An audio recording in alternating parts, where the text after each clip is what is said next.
Welcome. I'm Cameron Scott, one of the story architects of Star Wars The High Republic. This is Dominic Pace, who plays Gekko the Bounty Hunter from The Mandalorian. Hi, I'm Claudia Gray. I write Star Wars books. And you're listening. And you are listening to Star Wars Comics in Canon. The Force is strong with this one.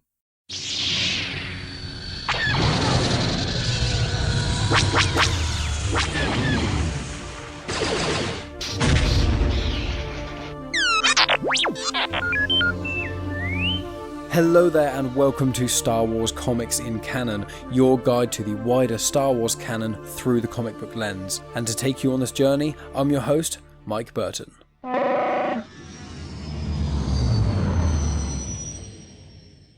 And so brings episode 117. So my friends, welcome to the first full comic episode of the show Star Wars Comics in Canon in the year of 2023. And I am tackling the Aphra issues 22 to 26 of the 2020 run written by Alyssa Wong.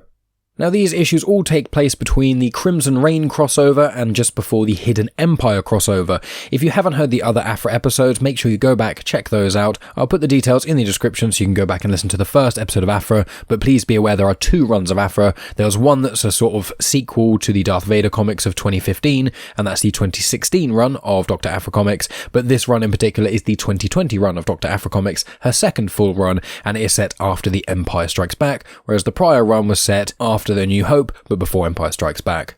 So this sort of goes along with the prior Bounty Hunters and Star Wars episodes that I've done, which are just the issues in between crossover events. So the last Doctor Aphra issue I actually tackled was in episode 110, which was the Crimson Reign number 5 event. So if you haven't tuned in before, just a quick run through is that I go through each of the comics in question in chronological order. I go through the plot details of each comic, and then along the way I give a bit of additional information, sometimes on characters that pop up again, or events that are referenced, or species that are there, or planets I find interesting, those sorts of things, so you get a good idea of what's happening in the story of these comics, and also you get a wider understanding of the Star Wars canon. So obviously there will be spoilers ahead of the comics I am specifically tackling, but also I want yourselves to make sure you do try and pick up these issues where you can, physically or digitally, so you can support the artists and Marvel and Star Wars and all that sort of jazz. And obviously I'm not going to read everything out verbatim, so there are going to be some small details I miss out, including some of the more humorous parts and also certain action scenes I kind of glaze over and things. So make sure you pick up these comics, they are a delight. And so with that all in mind, let's move on to the personnel and release info of Doctor Aphra 22 to 26. So issue 22 was released July 27th, 2022, issue 26 was released November 16th, 2022, and the trade paperback collection, which included issues 21 to 25, was released in December 27th, 2022. The writer for all of these comics is Alyssa Wong, the artist for all of these comics is Minkyu Jung, the colour artist for all these comics is Rachelle Rosenberg, but on issue 22, Natacha Bustos also was the artist on there, assisting Minkyu Jung. So with that all in mind, let's get straight into issue number 22, and here is the crawl. The race is on for Ascendant Tech. The legendary Ascendant technology known as the Spark Eternal, an item that can grant Sith-like powers, has possessed Doctor Aphra. Now, Aphra is trapped in her own mind, reliving some memories she'd rather forget. So this batch of comics kind of flick between three things going on at once. You've got Aphra inside of her own mind, trapped by the Spark Eternal. You've got the Spark Eternal, who is controlling Aphra's body. And then you've got a crew, who I'll introduce in things in the next issue, who then are trying to track down Aphra. Plus, you've also got the Just Lucky Ariel U storyline, as you always do in these 20 run of Aphra comics, but they're a little bit few and far between. But I'll note those when we get to them. I just thought I'd give you a general idea, just so people don't get too confused. But obviously, the least confusing way to consume this content is by picking up the comics. So issue 22 starts with a flashback to Aphra number 1 from the 2016 run, which I tackled all the way back in episode 34 of Star Wars Comics in Canon. In short, someone with Aphra manages to recover an artifact, and then Aphra shoots him in the back and takes it.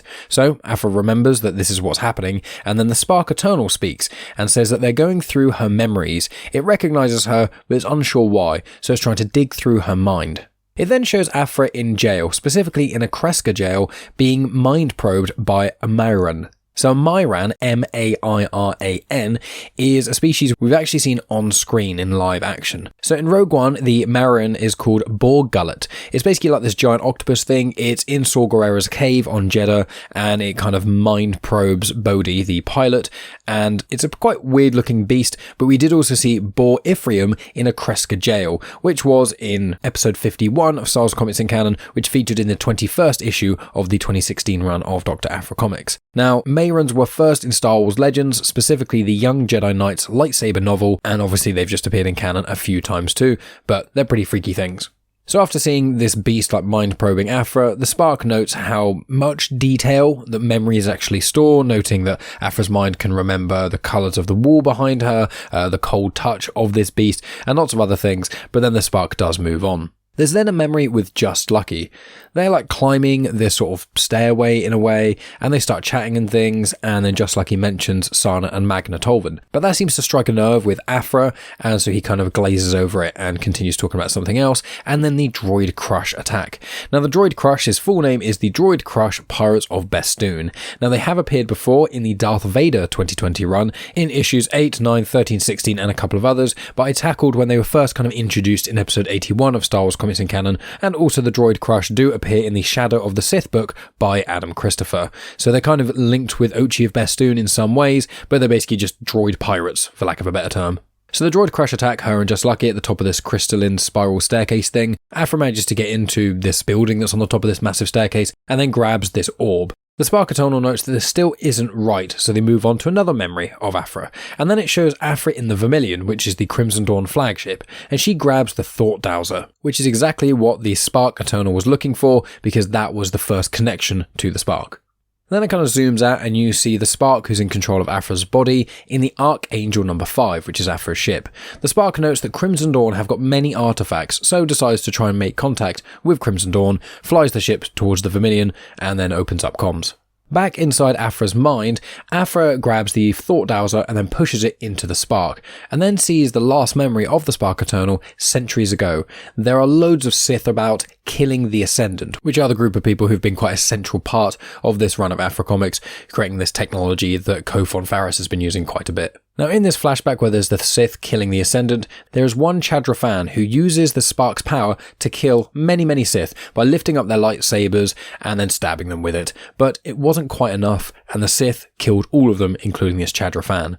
Now a Chadra-Fan is like a very short bat person, for lack of a better term. You see them I think briefly in A New Hope, but you also get to see them in Star Wars Resistance. There's a reoccurring character in that, but they kind of are splintered around Star Wars in like Clone Wars and Rebels and places like that. You'll see them occasionally, but yeah, they're basically the height of an Ugnaught, so I'd probably say about 3 foot tall, maybe even 2 foot tall, and they just have the face of a bat. They seem to be just a bat head on a furry body. That's kind of how I would describe them. But the Spark then notes to Aphra that the Spark watched all of them die. The Ascendant fought the Sith. They didn't actually worship the Sith, which is what we previously thought in prior issues of the Ascendant tech, because where they're trying to mimic the Sith technology, most people assume it's because they worship them, but in actual fact, they hated the Sith and were trying to fight them. Now this Chadra-Fan did actually manage to seal the Spark away, saving it from the Sith grabbing it, and in doing so, it killed them. And in this, the Spark then tries to delve even deeper into Aphra's consciousness, wants the location of all of the artifacts that are associated with the Ascendant. Aphra is trying to hide this and also hide the locations of her loved ones and also the droids BT-1 and 000. The Spark notices this and says that out loud. That's how we as the viewer know. And then the Spark Eternal heads into the flagship, the Vermilion, and then asks for Aphra's droids. And obviously people think it's just Dr. Aphra because it's her body, and so seemingly that goes ahead. So that's where issue 22, the first of 5, do end here. So without wasting any further time, let's move on to issue 23.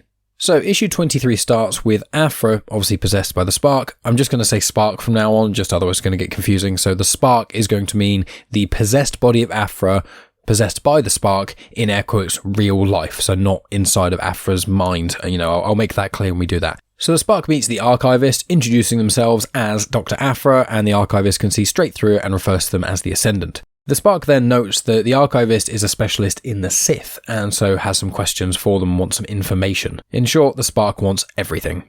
Meanwhile, Aphra's little gang goes and speaks with Magna Tolvan. So I just want to introduce the gang. You should know them from prior episodes of Aphra, but it's been a short while, and also the introductions in this page are just quite entertaining, so I'm just going to read this out from the comic. So obviously we have Sana Starros, who is an incredible comic character. She's been in so much content, I'm not even going to bother introducing her. If you want to find out more about her, check out the second volume of Star Wars comics from 2015. That was way back. I think that was like episode 16 or around that sort of mark. So you can go back and check that out, or check out the playlist. That's where she was first introduced, and she's been major since then. And she also has a mini-series coming out written by Justina Ireland. So we'll be getting even more Sana content, which I'm very excited for. Now she's speaking to Magna Tolvan, who is Aphra's main love interest from the first run of Aphra comics. So if you want to find out all about the intricacies and difficulties of their entire relationship, then go and listen to all of my episodes on the Aphra run, or pick up the Aphra Omnibus, which is volume 1, because that's the whole first run. So along with Sana, you've got a disgraced professor of the occult archaeology and another of Chelly's exes, which is Eustacia Oka. You've got a grad student with a history of betrayals who even stabbed Chelly in the back, that's Detta Yao. You've got Chelly's father, hello sir, you look well, hello Magna, which is Corin Aphra, and a serial killer, which is Ko Von Farris. So all of those parts were reading how Magna is describing each of the individuals. And in response to the serial killer comment, Detta then defends Ko Von Farris and says, like you haven't killed anyone, former Imperial Captain Magna Tolvan, no one handles peaceful resolution like the Empire's jackboots. And then Magna says something really profound, so hats off to Alyssa Wong for writing this. But I'm just going to read this last bit, and I think that's all I'm reading for this volume. There was a time when I thought bringing order to the galaxy was the same as bringing peace, that the alternative was an existence of chaos, ungovernable violence, and suffering. I still believe that. But the Empire has shown me that order without compassion is tyranny, not justice. The only way to remake a corrupt system is to tear it down. And now, my loyalty lies with the rebellion, and the hope that one day we'll be able to build a future where all can thrive. That being said, I do not need this mess back in my life. So that was all being read verbatim, and so continuing with the story, Sana continues to push Magna for help. And Magna says, look, you guys compromise rebel security in even contacting me. And then Sana says, look, why don't you do it for Aphra? Aphra saved your life, and also the rebellion from Darth Vader. And that was obviously at the finale of the 2016 run of Aphra comics, so check that out. And Sana says, look, if you won't do it for Aphra or even the rebellion, do it for me. And then all of the sort of onlookers of the gang kind of go, oh. And so there's maybe some sort of hint that Sana and Magna had some sort of entanglement. I don't know if that's true or what, but that seems to be what is lightly insinuated. Magna then begrudgingly agrees and goes along with them, and then as they get onto the ship, Detta Yao is the last one on, and then sees that there's a tracker on the ship. She makes a note of it, doesn't tell anyone, doesn't take it off, and then just gets aboard. With Detta pondering to herself, who does this tracker belong to, we then get to see who the tracker belongs to, and it is Just Lucky and Ariel Yu. So they're tracking Sana Starros because they believe that Sana will know where to find Aphra and the Spark Eternal, because Just Lucky has been hired by Ronan Tague to track down and retrieve the Spark Eternal. So he notes to Ariel Yu that we don't want to kill anyone, mercy is rarely a luxury we can actually afford, so now that we can, let's try not to get anyone killed, we just need to retrieve it. And Just Lucky confirms this via comms to his team. His team consists of 4 individuals. They were in the Rings of Vale sort of arc of Aphra. I think it was the first 6 issues of Doctor Aphra, so check that out if you want a bit more information on those guys, but they're not really in this sort of volume of comics much, so this is pretty much their only mention. And then after Just Lucky makes it clear to Ariel that he doesn't want to kill anyone, then they arrive at Crimson Dawn's ship, the Vermilion. Meanwhile, on the planet Biraki, which is only in Aphra comics, Sana and Ko land. They find a bunch of corpses, but one of them is just about alive, and it's a Crimson Dawn agent, and then calls up to Ko and calls Ko the Archivist's apprentice.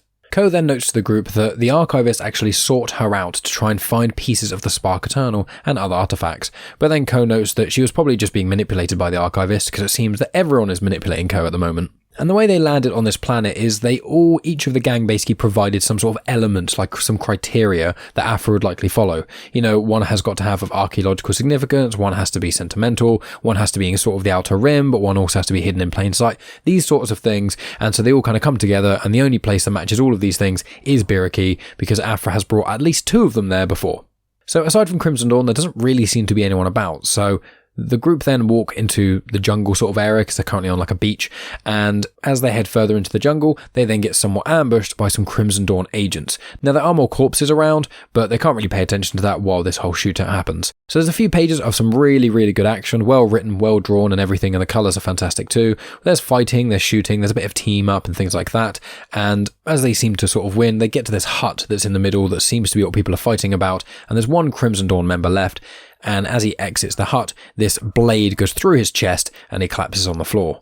Sana notes just before that happened that it felt like this was a trap, and then while she's saying that, you get to see Just Lucky is meeting with the spark-possessed Aphra. And then the final panel of this comic shows that the beings hiding inside of this hut, I say hiding loosely, the beings inside of this hut is none other than BT-1 and 000 from the first run of Aphra comics, the homicidal protocol droid, so imagine C-3PO, but instead of a desire for etiquette, a desire for bloodlust, and then BT-1, which is kind of like the amount of artillery and weapons that a large starship would have, but in the size of R2-D2, and also another droid who just loves killing. So that is where issue 23 ends, so let's move to issue 24.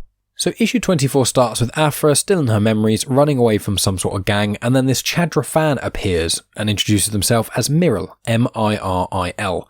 So they are the Chadra-Fan that I mentioned from issue 22, who seem to have possession of the Spark Eternal. Aphra jumps off a building while fleeing the gang, grabs onto Miril, and they get teleported to a place called the Floating Catacombs, noted as being from a long, long time ago.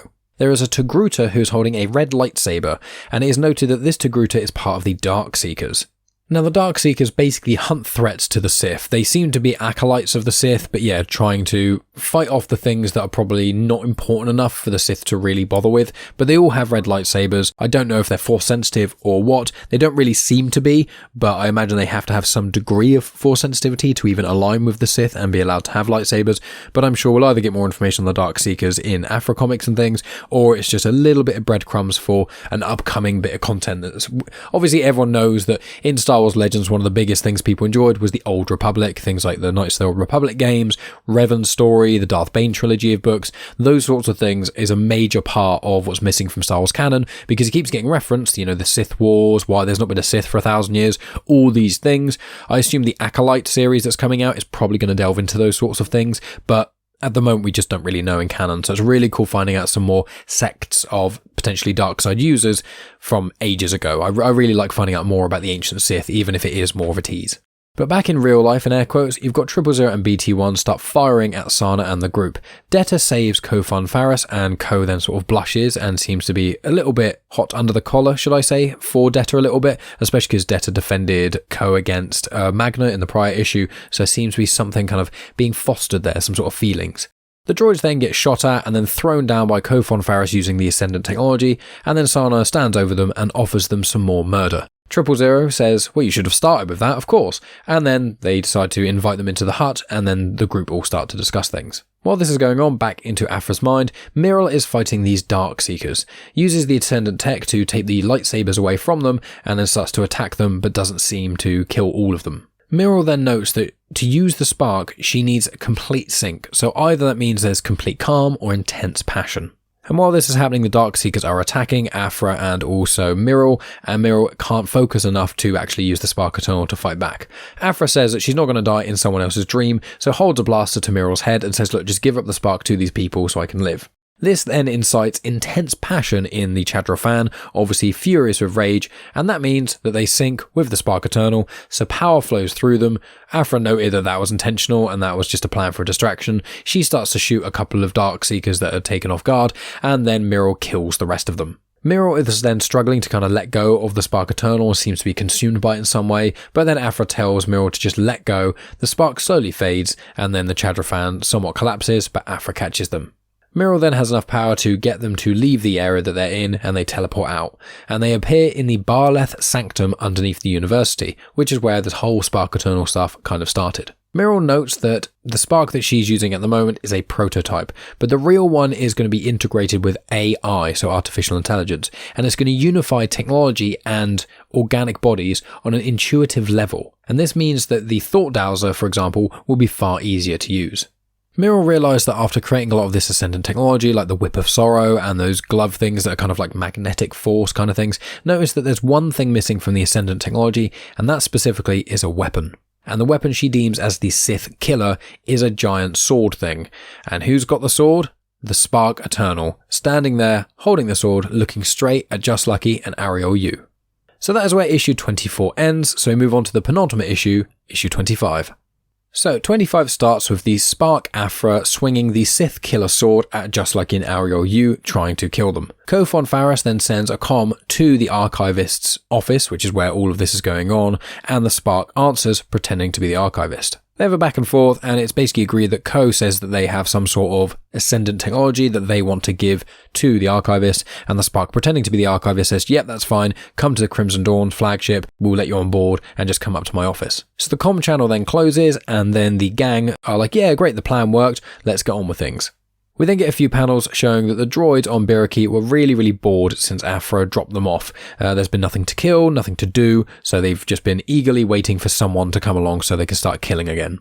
Sana then notes that the Spark has all of Aphra's knowledge, and so the Spark will intentionally try and use that against them, using some of the knowledge that Aphra has. So Sana has said we should lean into it. We'll go into that, we'll create a bit more chaos, and while that happens as well, these droids will be able to distract Crimson Dawn guards.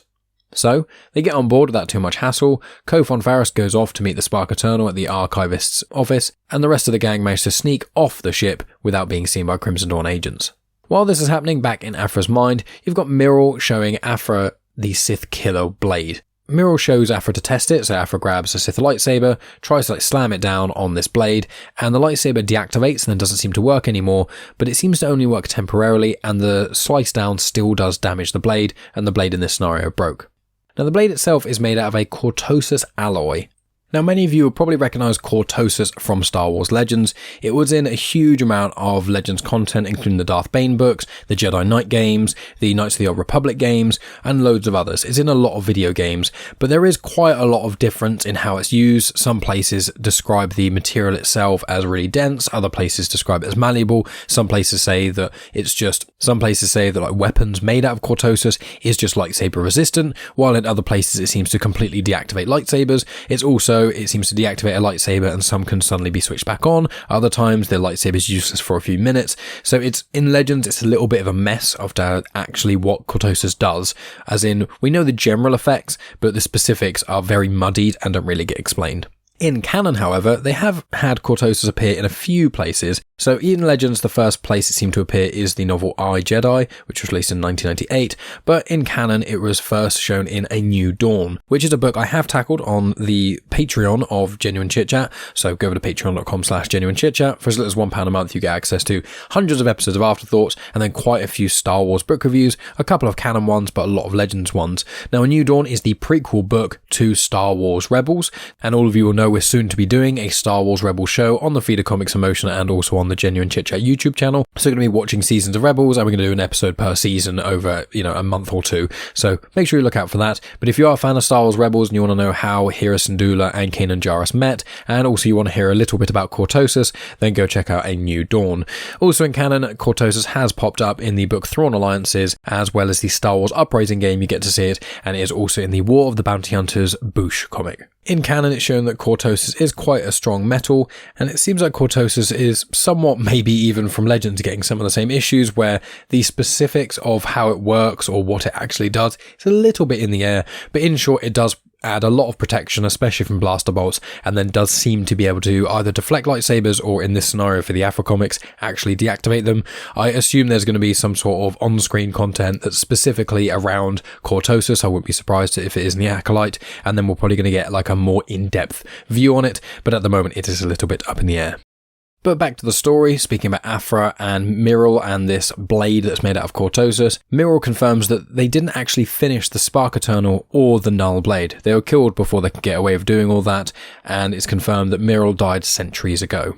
But Miral specifically put this last happy memory into the Spark Eternal so it would never be lost, so it would be kind of preserved there in some way. And there's the group of Ascendants rebuilding the Barleth Sanctum and making it all look great, and that's the last proper happy memory of Miral before the Sith attacked and wiped them all out. So a copy of Miral's consciousness is preserved inside the Spark Eternal, and then Aphra asks, well, how do you turn off the Spark Eternal? And Miral says, I don't know why you'd want to, but you can't anyway. Then back to real life. Ko-Fon Farris then approaches the Spark Eternal, who knows why Ko is there, and says, look, ask your question. Ko then asks, why did Aphra get possessed instead of them? The Spark says, primarily it was just because Aphra got there first, but once at full strength, the Spark Eternal should be able to transfer into someone else, and then hints that that person could be Ko.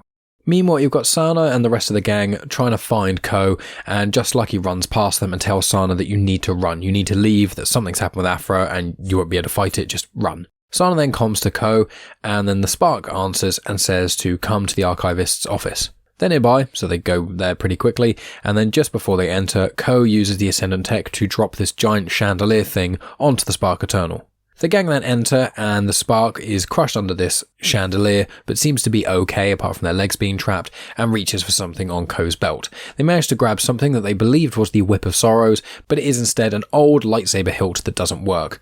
Ko then grabs the Whip of Sorrows, and then zaps the Spark Eternal and wraps them up in it. Sana and the gang then walk up to the Spark Eternal's body on the floor writhing around in pain and addresses Aphra, saying, "Hey loser, we're here to rescue you." And there's a really, really cool artwork panel there as this comic ends.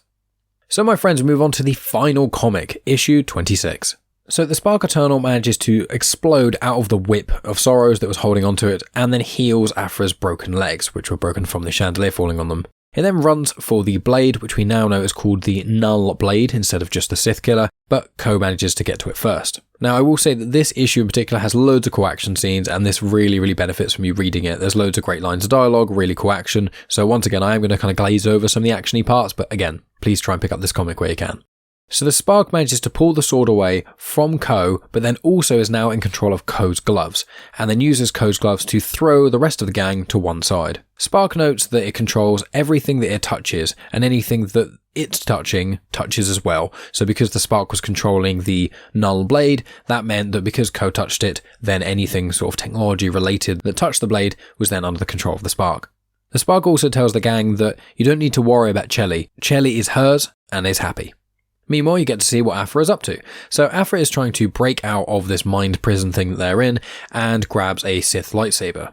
Back in the real world, the droids enter and attack the Spark, which, in doing so, because BT-1 and 000 have such a flurry of attack, it makes the Spark lose some concentration, and Ko manages to get control over their gloves back. Magna then runs up to the Spark while they're distracted by the two droids, grabs Aphra/the Spark's head, and then uses some sort of electricity to somewhat stun them. It's confirmed that it's the electric tattoos that Magna has that actually allows this, and then you get to see inside Aphra's head, and Aphra is then confronted by Magna Tolvan. It's confirmed that because Magna has got matching electric tattoos that Aphra has, that some way they could connect with each other, and it's noted that in the last night they had together, they connected in that way using the electric tattoos, as well as very, very heavily insinuated on a physical level as well. Before Magna can say much else, Aphra then leans in and passionately kisses Magna Tolvan, and then Aphra then touches Magna on the shoulder. Not quite sure what it does, it seems to send some sort of shock of electricity or something to Magna, and Aphra notes that Magna has everything that she needs, and I can't quite tell, but it seems like Aphra kind of sends them back into the real world. So Magna then comes to in the real world, as does the Spark, and the Spark notes that they can't kill the Spark without killing Doctor Aphra too. BT and 000 then try and attack the Spark again, but the Spark now has got the Sith Killer blade, the Null Blade, stabs both of them, and now the Spark is in control of BT-1 and 000 as well. The Spark commands the droids to attack the gang, and Ko is standing at the exit and tries to block the Spark from leaving. The Spark lifts up the Null Blade and then puts it right up close to Ko's face, and then whispers something in Ko's ear that none of us know is said, and then notes that that was a parting gift. Ko is then just standing still as the Spark leaves, and Sana is yelling out saying, "What are you doing? Go get them." And Ko says, "No, I'm going to stay here with Crimson Dawn." And so the gang are like, "Well, what did the Spark just tell you? What's happening?" And then Ko says, "It's none of your business," and just leaves. The Spark is then leaving, gets to their ship and calls the droids, and then notes that all it seems to need is actually these Sith Lord's droids, as well as the Null Blade, and then whatever Crimson Dawn is planning is going to help with the Spark's plans too. The Spark seems to plant a bomb onto the Vault Cobra, which is Sana Starros' ship, and then the Spark gets on their ship and tells the droids that it wants to go somewhere, wants to see something very special. But before they do that, they have something they need to take care of. The ship then flies away, but the Vault Cobra is following behind, and then the Spark activates the bomb. The bomb detonates, destroys almost the entirety of the Vault Cobra, and now the Spark Eternal wants to go and find a Sith Lord. And it's shown that although the Vault Cobra looks destroyed, the bridge seems to be somewhat intact, so I suspect all these characters have survived. But this is the final comic, so you'll have to find out about the rest of their crew in the next issue. And that, my friends, is where these issues of the Doctor Aphra comics end. So that was issue 26, so issue 27 will be the next on the chopping block, but I believe that issue 27 is going to link in with the Hidden Empire comics, so I'm going to kind of have to see. The next batch I'm going to be doing is the Darth Vader comics, set between Crimson Reign and Hidden Empire, and then that means I'll be fully caught up with the ongoing series of the Star Wars comics and things, which means I can then delve into the Hidden Empire crossover, which I'm going to try and do in a similar format as what I did with War of the Bounty Hunters and Crimson Reign, which will mean for one episode I'll do a Hidden Empire comic and then the corresponding Star Wars, Bounty Hunters, Darth Vader and Aphra comics that all tie in together.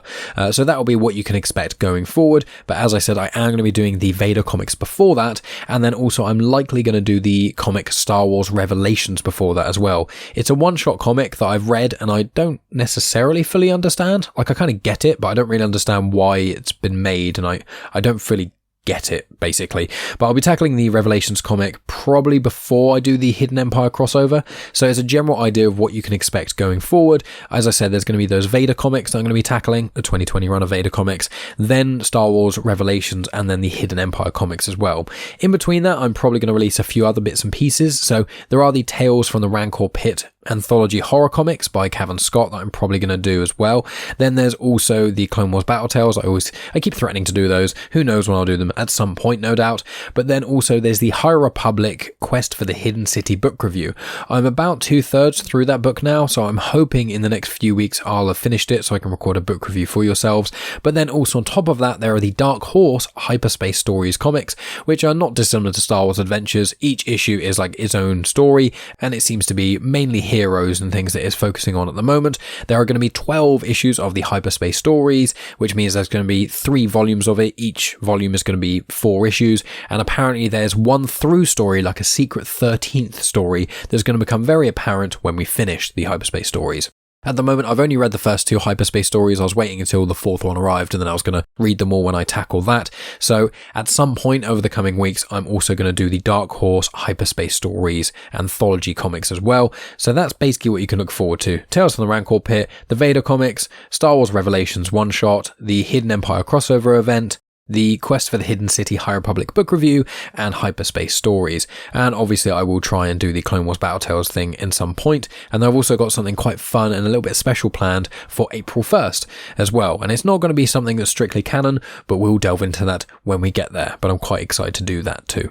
On top of that, we've got the Han Solo and Chewbacca comics, which I think we've got another month or 2 before the final issue of that comes out. Obviously, I did part 1 a little while ago. There's also the mini-series called Yoda, written by Cavan Scott, that's only on its 2nd or 3rd issue at the moment. I think there's going to be 5 of those, so I will be tackling that at some point on this podcast too.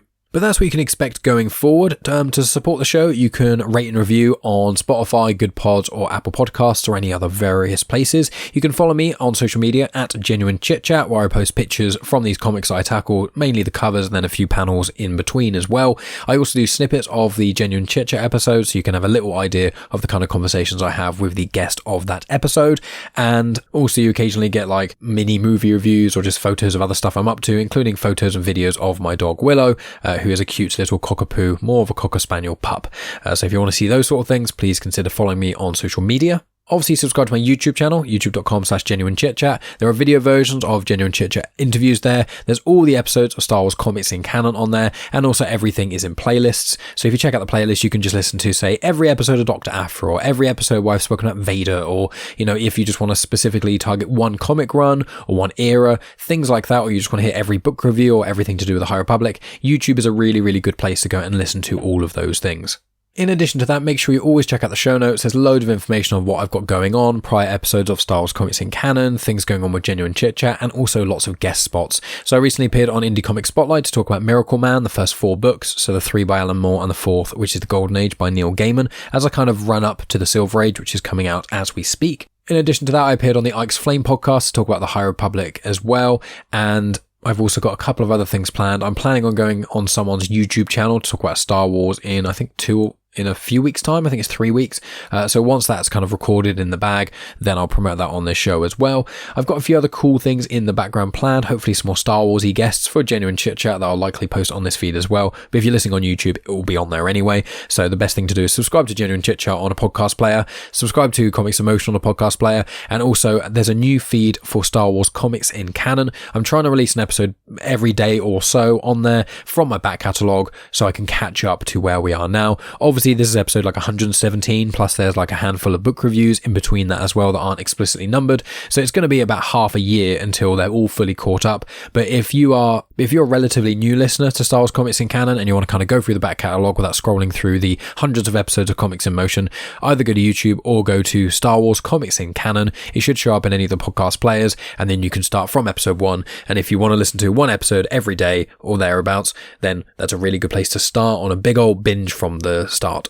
But the only other thing to add here, my friends, is please consider going over to patreon.com/genuinechitchat. I mentioned it slightly earlier in this podcast, but it's basically a way to support this show, because obviously I don't get any money for doing this show or Genuine Chit-Chat or anything like that. They're labours of love. But if you feel like it deserves it, and you feel like my comic addiction and all the books that I buy and all these sorts of other things, if you want to contribute a small financial amount to that to help me afford all these things, and also helps keeping the show running and things, and you want to get hours and hours of additional content, as I said, there's Star Wars Legends book reviews on there that I don't release anywhere else. That's the Darth Bane trilogy, Darth Plagueis, Shatterpoint, Rogue Squadron, Revan. They're just ones that I basically have either just released or have just recorded. I'm also listening to Darth Maul Shadowhunter. I'm going to be getting through the Rogue Squadron / the X-Wing book series. I'm going to be listening to a lot more Old Republic stuff. I think there's like Fatal Alliances and Annihilation are 2 other books that I want, audiobooks that I want to listen to. So if you want to get additional Star Wars content you can't find anywhere else, you want to get episodes of mine and Megan's Afterthoughts, where we review TV shows, movies, live stuff like Les Miserables and Book of Mormon and the Great British Bake Off musical and random things like that,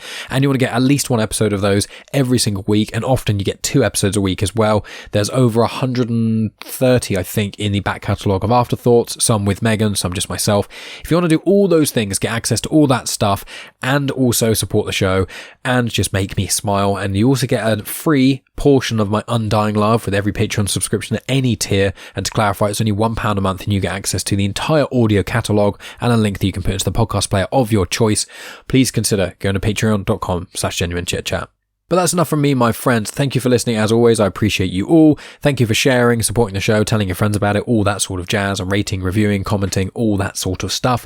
Please consider checking out my Patreon, follow me on social media, and all that good stuff. I'll talk to yourselves next week. I think I'm probably going to do the Vader comics, just so I can kind of get that element out of the way, and then I can really go gung-ho and embark on the Hidden Empire comics. But I may end up doing Tales from the Rancor Pit just as a little break. We shall see. Thank you so much for listening as always, my friends. I'll speak to you next week with one of those things I just mentioned. And as always, may the Force be with you.